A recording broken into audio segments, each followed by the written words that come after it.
Hey everybody, I am Norman, and welcome to the very first episode of Watch the Road.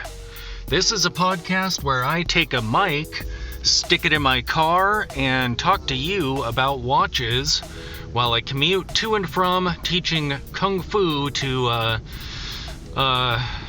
impressionable young minds. This is also the very first time I've attempted to do a podcast, so I apologize for all of the cringiness that it is going to be. There we go. Let's move back a little bit so I don't end up bumping it and causing a bunch of noise, bothersome noise. Alright, so I am, a little bit about me. I create YouTube videos about watch nerdery, and I also post a bunch of photos of various watches, and I thought to myself it would be cool to have a more conversational outlet where I could basically just kind of sit down and talk about watches. And so a podcast is a perfect vehicle for doing that. With each episode, I will have some topics in mind, but obviously, since I'm driving, I won't be able to look at any notes or look anything up online. So if I misspeak or misstate anything, my apologies for that. I'm kind of going off the top of my head. Also, I'm not sure exactly how many topics I'll be able to get through in each podcast, but I do have hard cutoffs. Once I get to my destination, I need to stop. So, before I begin on the topics I have for this very first episode, I will explain what I have on my wrist. Tonight I am wearing my Baltic Aquascaphe with the white indices. I originally purchased the one that had the cream indices. When you look at pictures of that online, it looks like it's just a nicely patinated lume, kind of adding to the vintage aesthetics that the watch already has.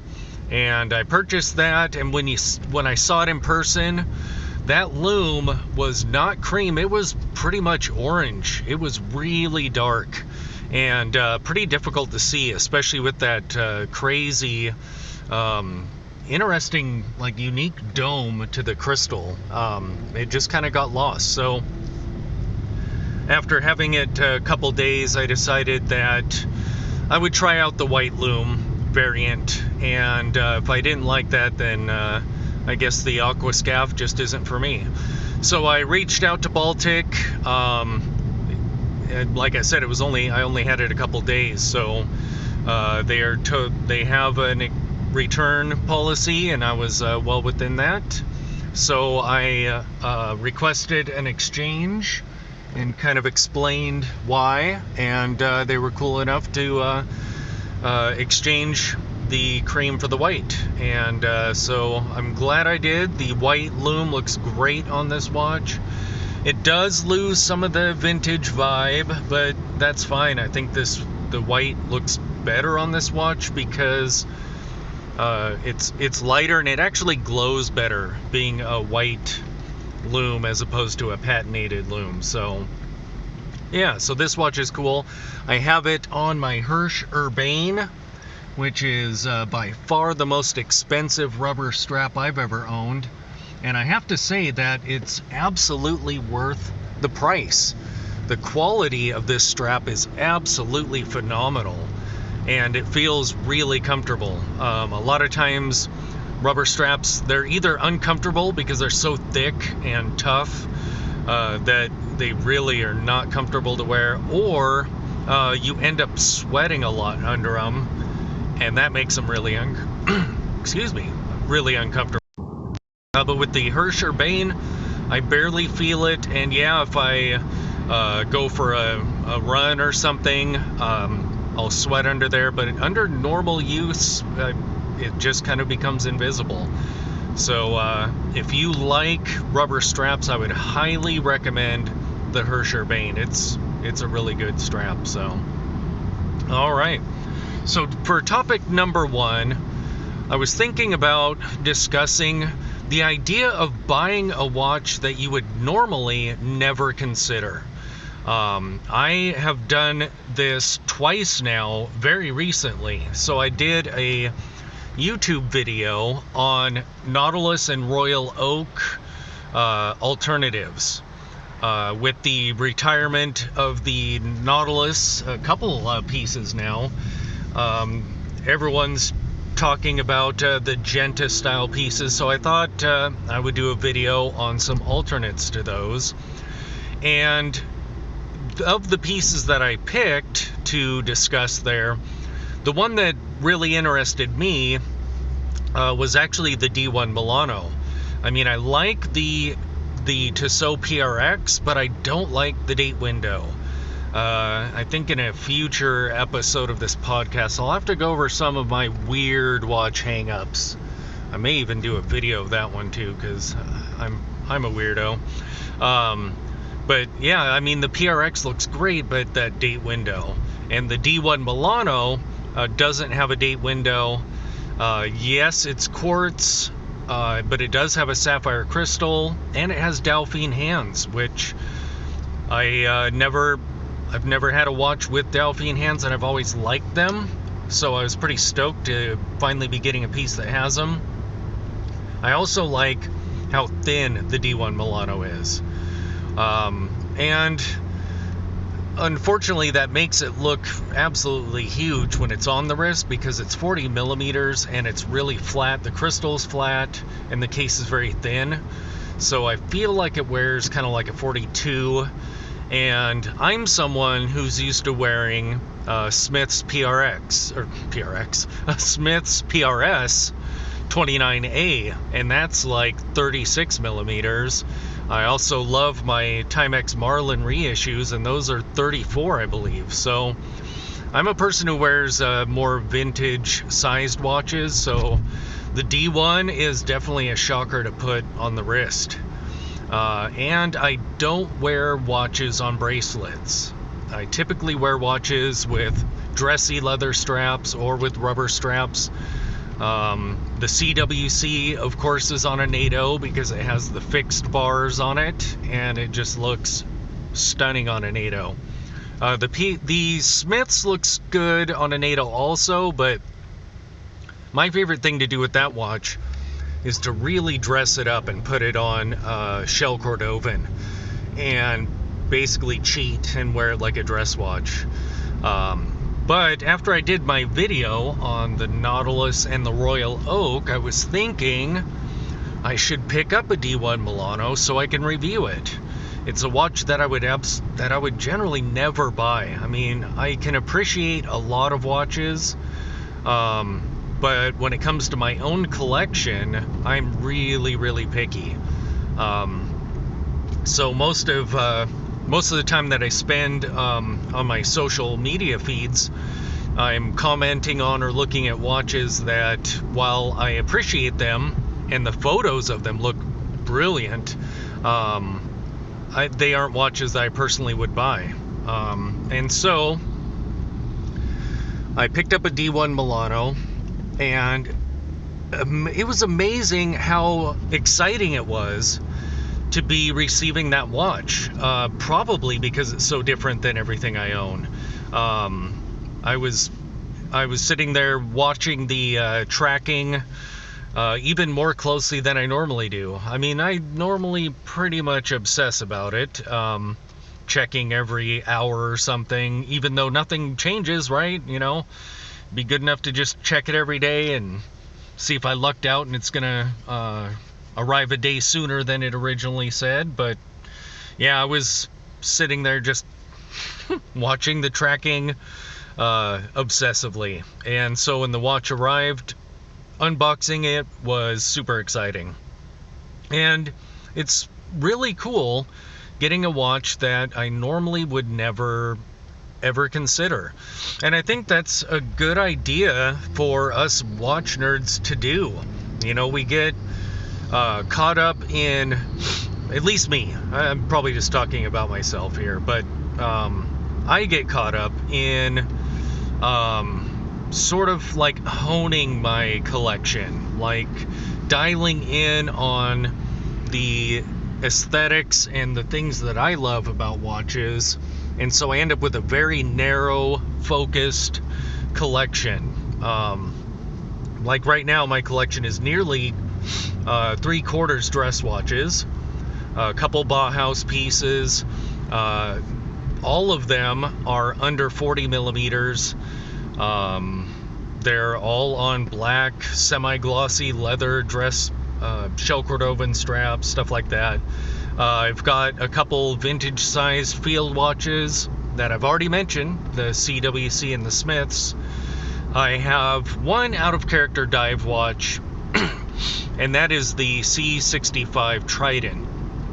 I bought that before I had seen the Sandhurst, which is, if you don't know, the Christopher Ward homage to the Smiths that I now own happily. So I bought the C65 Trident because I love box crystals, and the watch looks amazing, but it's large. I believe that is a 41 millimeter. So that's a little bit out of character for me. The Baltic is just under 40 millimeters. I think it's 38 or 39.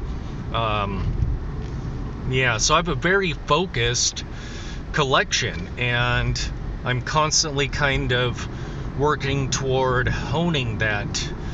But it's kind of like navel gazing. It's like looking inward, you know, instead of accepting outside input and expanding yourself.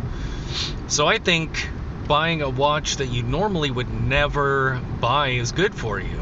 It gives you experiences that you've typically been blocking yourself from. Similarly, because I create YouTube videos and people love watching reviews of different watches, because it helps them. If they already know the watch, they get to see it in a medium that's far better for judging it than just a photograph or two. You get to see someone holding it and turning it over, putting it on their wrist and stuff. So people love those videos, but my collection is only so large. So I try to kind of balance my channel with other content and make sure that I can survive on that, and then do reviews sporadically thrown in there. And what I've been finding is it's fun to look for inexpensive watches that I can review. Some of them are kind of tongue-in-cheek, like the $6 watch that I bought off eBay that I just recently did a review of. It was listed as being an automatic mechanical. Of course it was quartz, and very crappy at that. I mean, it was $6. But I also find myself, you know, the D1 Milano was motivated by, one, exploring a watch that I normally wouldn't, and two, I get to review it for all of you, all the people that view my channel. And I just recently purchased an Ericsson tank watch. Similar circumstance. I did a video discussing dressy tank watches, and in poking around online, I bumped into the Ericsson, and they're like dirt cheap, but they actually look like a watch that I would be interested in. So I picked one up, and we'll see if even though it's under $100, if it's actually a decent watch. And being a dress watch, I think I'm not so picky. You know, dress watches lead a cushy life, right? We're not going to be wearing dress watches when we're out working in the yard. So having an acrylic or a mineral crystal doesn't bother me so much with the dress watches, unless they get really expensive. Then I have a hard time with that. Like the Nomos or the Stova, like those, in my mind, need to have a sapphire crystal because they're so spendy. But then again, I am open to someday getting myself a pull router, and that has acrylic. So I guess I can't really say that my pickiness for crystals is very set in stone when it comes to dressier pieces. But with tool watches, I'm pretty much have to go with sapphire, because I'm too weird about scratches and stuff. If I have a watch with a scratch crystal, it'll drive me nuts.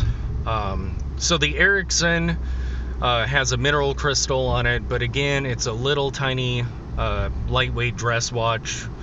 So I'm guessing that it's probably never really going to get scratched too bad. And it's so cheap, if it does, okay.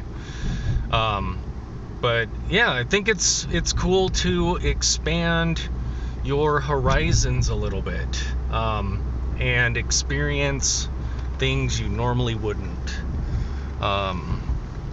Yeah, and so that was kind of my first topic of discussion.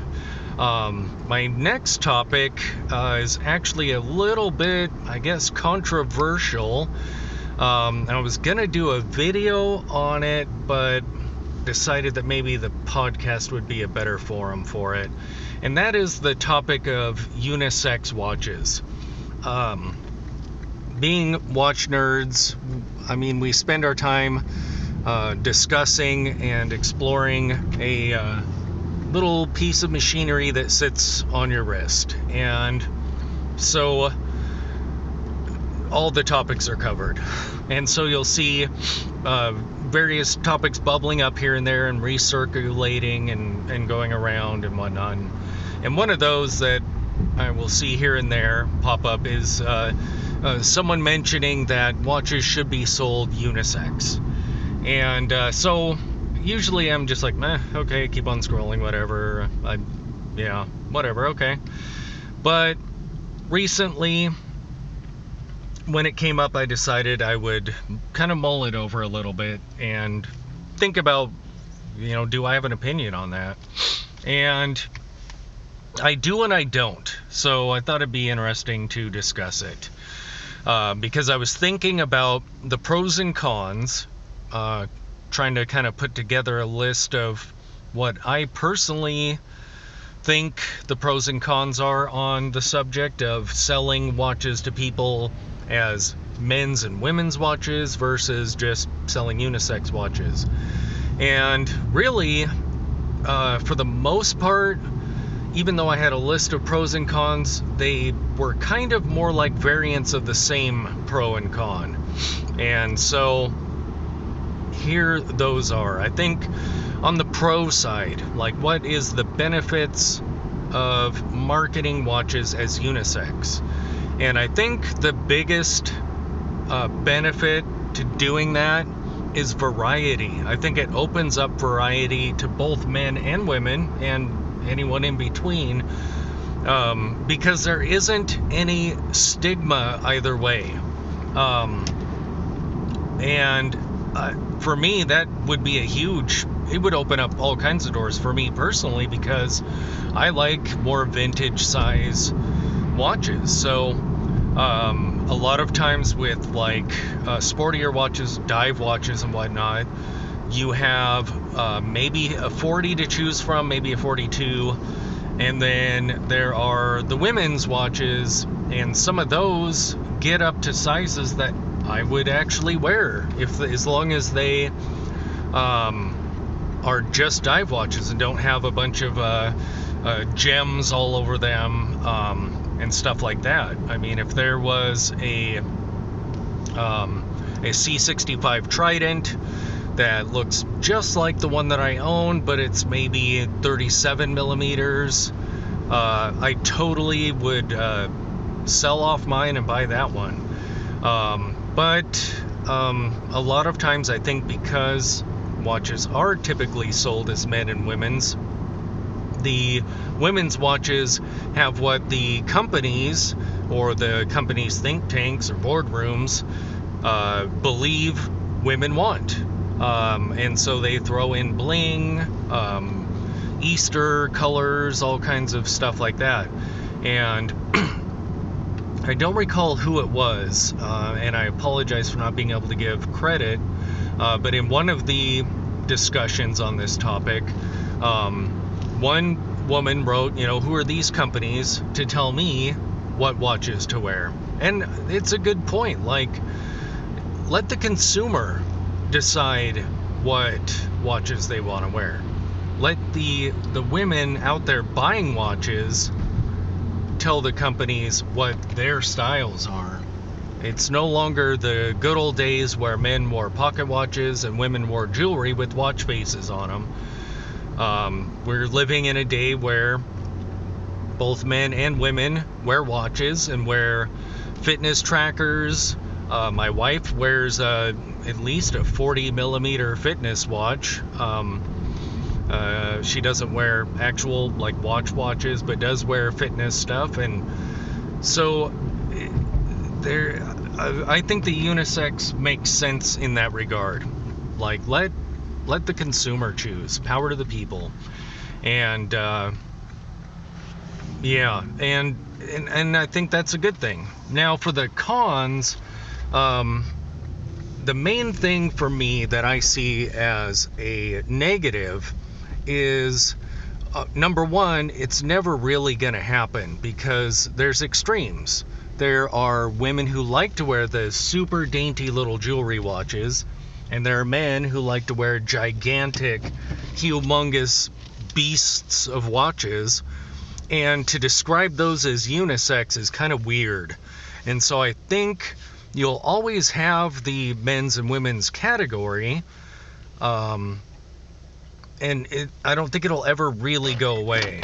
And if it did go away, I think that to a degree we've lost some power as consumers with regards to filtering. Like, if I'm searching for a watch, I want to be able to filter out blingy watches or, overtly like ladies watches. And if everything was unisex, then searching, I think you end up with some white noise where you could have cleared that out before.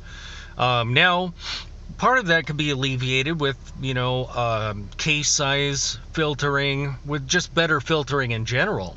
Every watch could be sold as just a watch, but then in website searches, on the site, the watchmaker site itself, you could expand your filtering and say added decorative components, right? You could search for watches that do or don't have gems on them, stuff like that.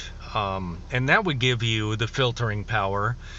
And if that were the case, I think I would definitely weigh in on the side of unisex versus men's and women's.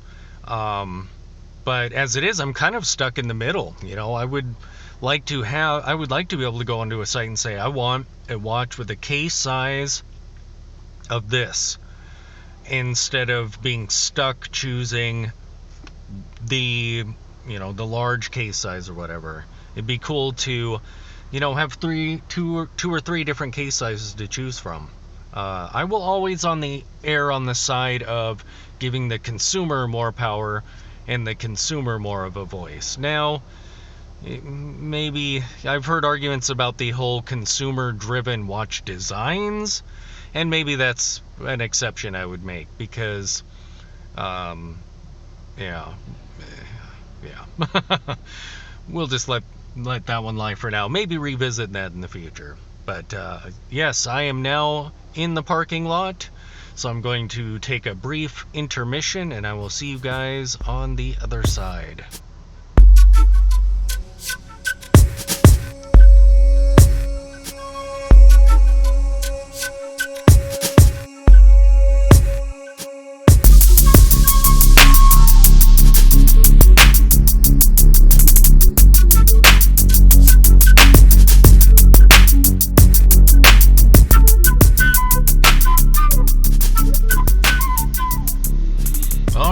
I am back. That was a great class. Let us carry on. So Before starting this recording, I went back and previewed the other recording a little bit just to see how the quality was, and realized at the beginning where I bumped the mic a couple times, I'm gonna have to edit that out. And that was where I was explaining that this is actually my first attempt at doing a podcast. So yeah, that explains why this is so cringy. But the more I do, the better it'll get. I'll come up with some techniques for cleaning up the sound quality a little bit. And I'll get better at rambling on and making sure there's no dead air. The next topic that I had brainstormed for this podcast is social media. And I apologize for clearing my throat after the workout. So I recently, a few months ago, began my YouTube channel, and shortly after I did a couple videos, I realized that I really need to start building some communities in various social media platforms, so that I could share posts and photos, and hopefully people will be interested in my content and will end up going over to YouTube and checking out my stuff. And so basically I was brand new to a lot of different social network platforms, because prior to beginning my channel, I really didn't do anything. I had some old accounts in various, Twitter or whatever, but never really used them. I didn't understand Instagram at all. It just seemed kind of pointless to me and a difficult UI to do what I at that point was trying to do. Basically YouTube was my only real quote social media. I would sit around watching YouTube videos like it was TV. And so I went out and created new accounts with my branded email for Killing Time with Norman. And so on each social media platform, I was either completely new to the platform itself and had no idea, had to learn what I was doing there, or I was on a platform that I was familiar with, but I was on there with a brand new account. And I treated it as a business. So I didn't really take a whole lot of family with me. I didn't invite a whole bunch of family or my friends from my old accounts. I figured I would just start with a blank slate and just start building it as an account. I mean, I brought over people that I knew were fellow watch nerds. I did, give them invites and stuff on certain platforms, but for the most part, I was beginning from scratch, and it's been really interesting and super fun for me. Like, approaching social media as a job, hilariously, is so much more fun than just wasting time there for me. I have goals and stuff. I want to learn to create better posts. I want to build wit and humor for Twitter posts, and better photography for my cover art on my videos and for Instagram and other places. And I'm learning to build communities to interact with other people and hopefully get them to interact with my stuff as well. And it's interesting because coming brand new to all of these different platforms, you really see the different personalities and just the different mannerisms, maybe. Each platform kind of has its own personality.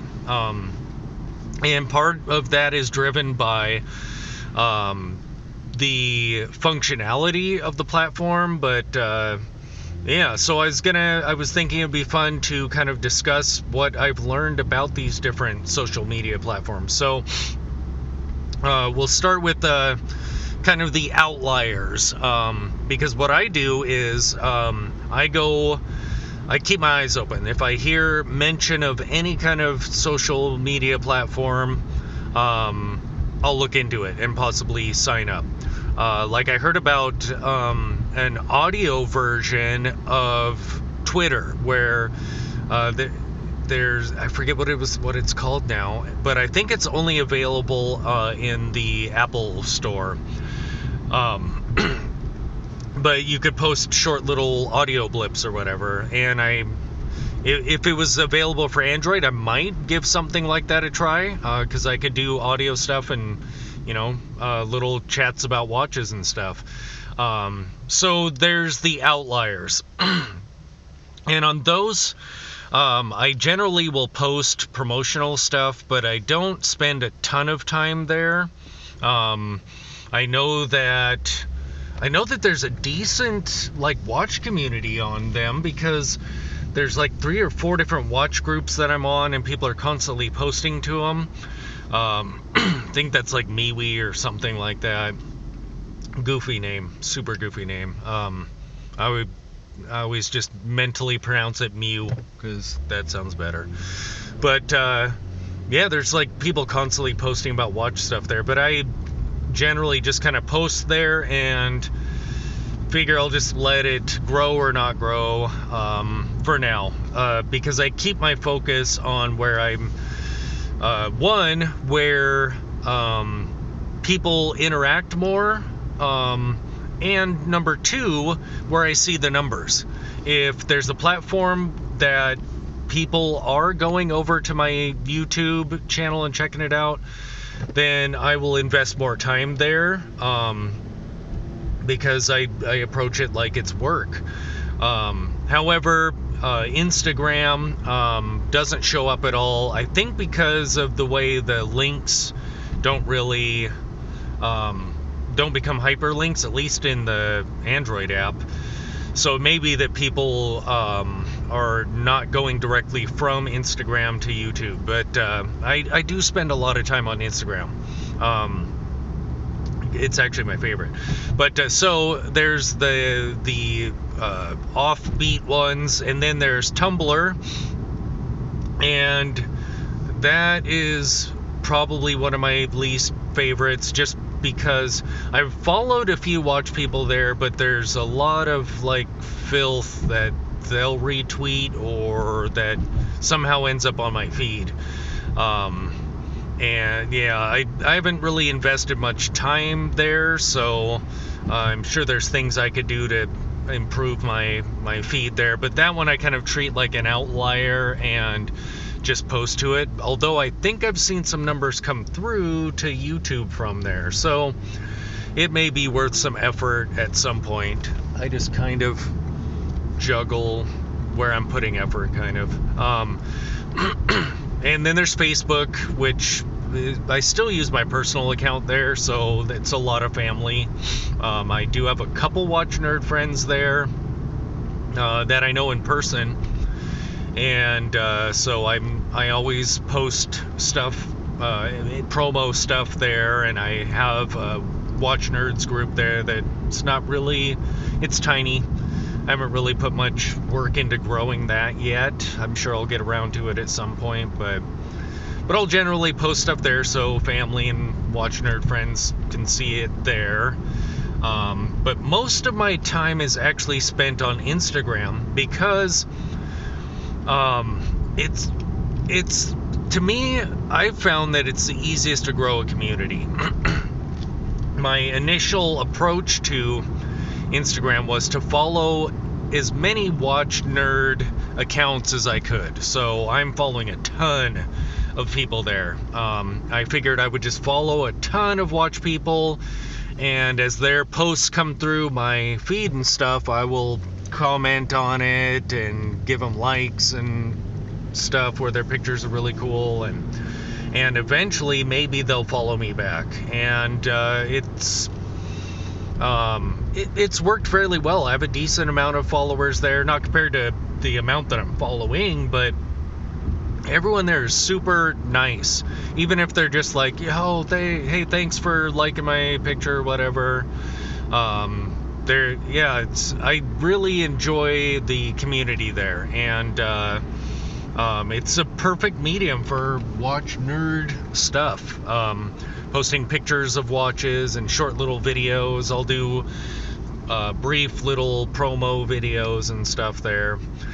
So Instagram is definitely my favorite social media platform, and again, this is for my purposes, for promoting watch nerdery, and so I strive to keep my feeds there purely focused on watch stuff. I don't really, if I want to see other stuff, I'll log into a different account. And my second favorite is probably Twitter, and the interface is nice there.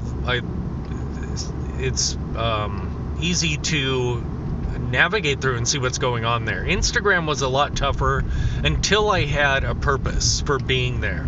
Then it started making sense, because prior to that, my only real interaction with the platform was I would get messages from a friend of mine, or he would send pictures of stuff to me and for me to check out, and I just didn't really understand the point of it. However, once I had a purpose, then it quickly became my favorite. And Twitter's kind of like that as well. But it's a lot tougher to build a community on Twitter, at least for me, because I'm trying to keep my feed all watches. So there's a lot of watch people there, but if someone is posting like politics or a bunch of other off-topic stuff, basically if it's their personal account and they're posting whatever they want to there, then I'm hesitant to follow them, because I don't want to have to weed through all of that to get to the watch content. I want to be able to go through my feed and see just watches, so that I can comment on ones that I like. I can retweet some and start sharing other people's like articles on watches and stuff, or if they are promoting their videos there, I want to help them promote those, and maybe they'll do the same for me. So my community there is growing pretty slowly, but now that it's actually has grown some, it's really moving up as far as one of my favorites as well for my purposes. So I'm getting more and more interaction there all the time, whereas at first it was pretty quiet. Just not a whole lot of interaction from people, but it's starting to build, and there's really cool people that I've met on all of these platforms, actually. Tons of really cool people. So it's just really cool to network, and for me, having a purpose makes it all the more fun. It's actually where I spend most of my time, percentage-wise. Most of my time is spent doing that versus actually making videos. So, my last topic, I actually got to all the topics. The last topic I had in mind was discussing what happens when the honeymoon period dies down. So, aside from watches that I'm getting to review and stuff, I'm trying to keep my purchases down to nothing, or as close to nothing as I can, so that I can save for my Grail watch, which I'll get into maybe in the next episode. But so essentially, I'm not really purchasing watches that I've had my eyes on or have been researching or really, really wanting. And so what has happened now is all of my watches have gone out of their honeymoon phase. The Smiths was probably the watch that was in a honeymoon phase the longest, longer than any other watch that I've ever owned. I man, months and months had gone by and it was still on the wrist at least once every couple days or whatever. Now it's just now kind of dying down to where I'll leave it in the box for a few days or whatever. But so I don't really have anything that's like in a honeymoon phase. And what I'm finding that's actually really cool is everything is kind of mellowing out. So there was a time where I had to kind of hide my watch box for myself, because if I saw my watches, I'd be like, oh, I want to wear this one. Oh, I haven't worn the Malvern in forever. I need to get that out and, and dust that thing off. Or, oh, the Smiths, yes. Or the Timex Marlin looks so great. First watch that I glance at, I'm like, dang it, I got to take the watch I'm wearing off because I have to wear this one. And what I'm finding is it's kind of mellowing out to where instead of the watches like mesmerizing me and kind of almost I'm like entranced by them and have to wear them, it's more like a conscious effort. So I look at the watch box and I kind of like everything kind of equally, and so I can, like, right today before leaving I was wearing the Dolce Vita all day, and I decided to wear that today because it was just featured in my tank video, and so I had gotten it out of the watch box and was like, oh, this watch is beautiful. It's been so long since I've worn it. I have to go spend a few days with it, and I haven't really felt the need to wear something else. So I'm able to just relax and enjoy the Dolce Vita for a few days. Whereas before I was constantly getting tugged by all these watches that were kind of in their honeymoon phase or full on there, where it was like, it's super new, but at the same time I miss my Marlin because it's been so long, and yeah, that kind of a thing. And honestly, it's really nice to have a sort of what's the word? Sort of a settled collection. So I don't have any movement, any flux right now, nothing going in or out except for pieces for review. And so I'm able to look at the watch box and soberly choose what I want to wear. And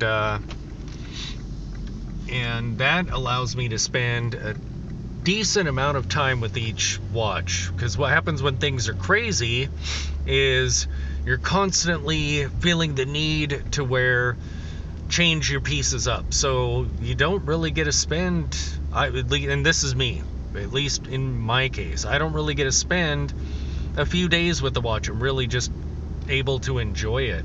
So now that it's calming down, it's really nice to be able to do that. But I am approaching my house right now, so I'm gonna have to wrap up this very first episode. Again, I apologize for the sound quality and the fact that this is the very first one that I've done, so I apologize for the cringiness. I will be striving to improve each episode. But it's been really fun to just hang out and talk watches. Yes, I'm totally alone, but it almost feels like you guys are here with me. So I don't feel like I'm talking to myself, which is nice.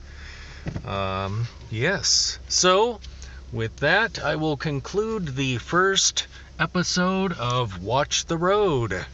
And I will talk to you guys in the next one. Take care.